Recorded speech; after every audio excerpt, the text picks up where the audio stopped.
தமிழ்நாட்டுக்கும் தமிழ்நாட்டு மக்களுக்கும் மகிழ்ச்சியான ஒரு செய்தியை சொல்ல விரும்புகிறேன். நேற்று இரவிலிருந்து இதுதான் டாக் ஆஃப் த டவுன், ஏன் டாக் ஆஃப் த நேஷனல் என்றே நம்ம திராவிட மாடல் ஆட்சியில தமிழ்நாட்டோட பொருளாதார வளர்ச்சி 11.19 விழுக்காடா அதிகரிச்சிருக்கு என்பதுதான் அந்த மகிழ்ச்சியான செய்தி. தமிழ்நாட்டோட பொருளாதார வளர்ச்சி பெரும் உச்சத்தை தொட்டு இருக்கு. 14 ஆண்டுகளுக்கு பிறகு, அதாவது மீண்டும் திராவிட முன்னேற்ற கழக ஆட்சியில தான் இரட்டை இலக்க அந்த வளர்ச்சியை இன்றைக்கு தமிழ்நாடு எட்டியிருக்கு.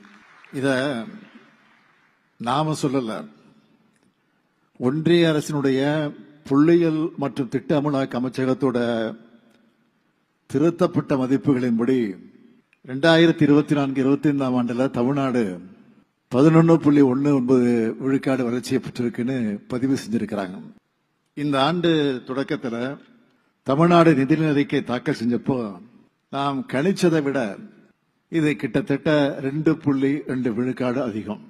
முன்னாடி 9.69 விழுக்காடு மதிப்பிடப்பட்ட 2024-25 ஆண்டுக்கான தமிழ்நாட்டின் மாநில பொருளாதார வளர்ச்சி விகிதம் இப்போ 11.19 விழுக்காடா உயர்ந்திருக்கு.